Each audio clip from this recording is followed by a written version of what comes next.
Now, for those who lost loved ones, they say they can do one thing, and that is to take it a day at a time. For those who lost their homes, that is the same message for them. Our team coverage continues right now with my colleague Stephen Quinn. Stephen, you were able to talk with a woman from Alabaster, in fact, who lost both of her parents here in Beauregard. Tell me more about the story.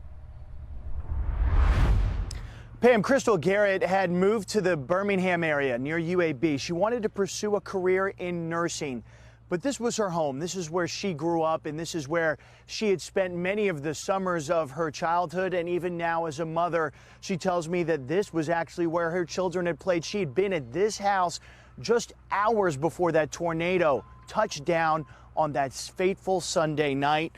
Now nothing to her seems the same, and that's because her parents, both of them, in their 60s, as well as her uncle, were in this piece. They were in this trailer. She shared that story with us. For Crystal Garrett, home was always a phone call away.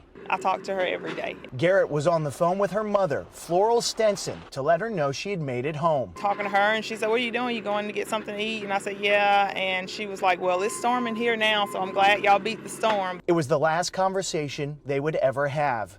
Garrett's mother, father, Henry, and Uncle Jamal Stenson were all killed in the tornado. Her brother's 2 children miraculously survived. I was just here, sleeping in my old room with my girls Saturday night. The roads were covered with trees. It was Garrett's cousin who climbed over power lines and trees to reach the family home. You're adrenaline rushing and you're just thinking about your family. I really didn't think about power line, but the ones I did see, I just jumped over them. Freddie Tate found his relatives' bodies as well as their neighbors. These images are gonna stick with me for the rest of my life. Just horrifying. I don't think it'll never get back to normal. This place once was called Tateville. I think it will never be Tateville again.